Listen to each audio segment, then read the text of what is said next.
Welcome back to Tipsy Whiskey Shenanigans. I'm Steven, and tonight, whenever the heck you're watching this, we are getting into my hopes and dreams for what's going to happen in the world of whiskey. But before we do that, please do me that favor, like, comment, and subscribe. Helps us out a ton, and we seriously appreciate your support. So today, I'm talking about my hopes and dreams for the world of whiskey. These are just my personal hopes of what I want to see happen in the world of whiskey. Not my predictions, just my hopes. I'm likely going to be wrong about all of these, but I hope. I have a dream, and my dream is these 5 things are going to start happening in the world of whiskey. I'm getting straight into something I'm really hoping that we start seeing, and I kind of do think we actually might, and that is different kinds of finishing. I really want to see different kinds of finishings. Don't care if they're limited edition stuff or limited runs and things of that nature. I want people to start experimenting a little bit more. I want these distilleries to kind of test the boundaries a little bit more. Finishing is becoming a huge thing, and I would like to see different things than red wine barrels and sherry finish stuff and things of that nature, even though I love sherry finish stuff. Like, there's a reason sherry finish is probably one of the more go-to finishings because it's phenomenal. But I'd still rather see, or not rather, but I would still like to see more different kinds of finishings. Maybe we get a little experimental. Let's finish some stuff in some honey barrels, finish some stuff in some apricot brandy barrels, tequila finishing things, even though I haven't really had a good tequila finish thing. And I'd like to see more distilleries get into that, try different things, kind of experiment with the finishing. Because I think it'd be fun, and we might see some random crazy products that we didn't expect to see on the market ever that might be incredible and could become mainstay products in the future. But to get into something a little bit spicier than different finishings, we're talking about proof and cranking that SOB up.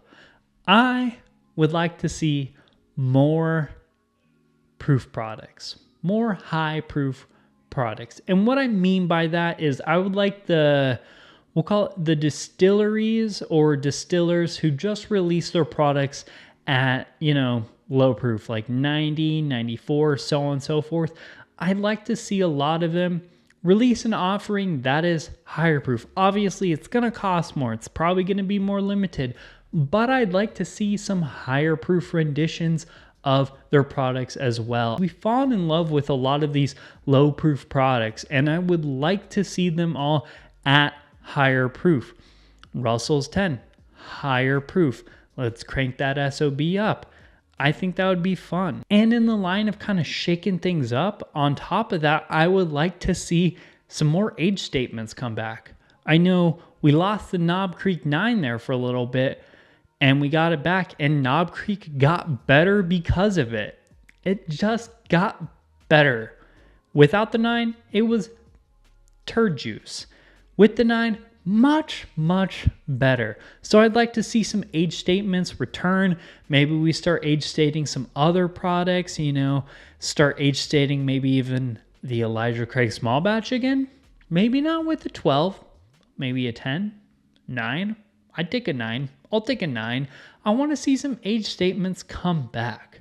I think a lot of really, really good products started off with some higher ages, and I like to see us return to kind of aging things up a little bit more. I know, demand and the product can only make so much, so on and so forth. So there's a reason we're losing age statements, but I think we're now kind of falling into a groove in the world of whiskey where we can start aging those products up. So I hope in the next 2 years, we're starting to see some more numbers get back on the bottle, some higher age statements, and some higher quality products with some more wood impact. I'm a sucker for high proof and some age. It's really good. Why do you think I'm such a fanboy over Elijah Craig's?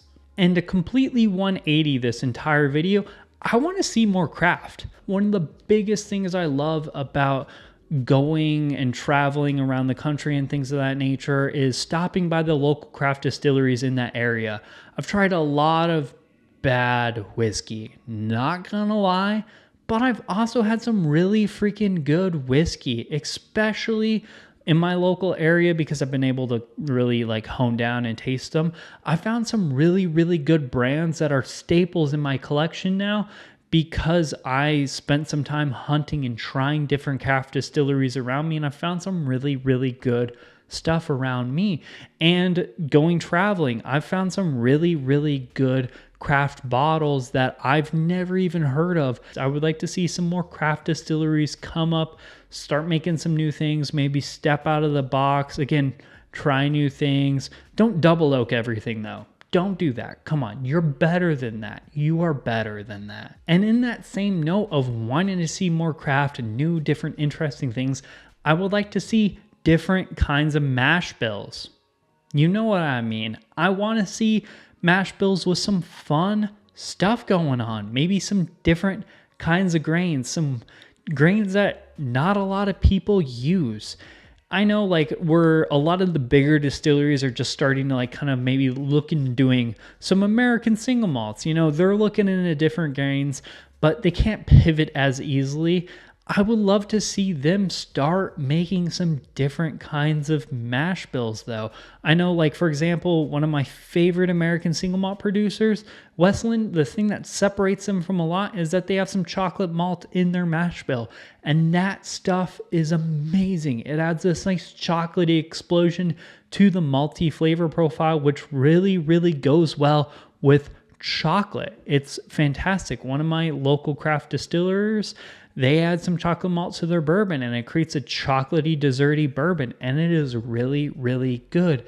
And I'm not saying only chocolate malt. There's a lot more you can do with that, but I like to see some different stuff. I've recently had some oat whiskey. It was pretty freaking solid. Pretty solid.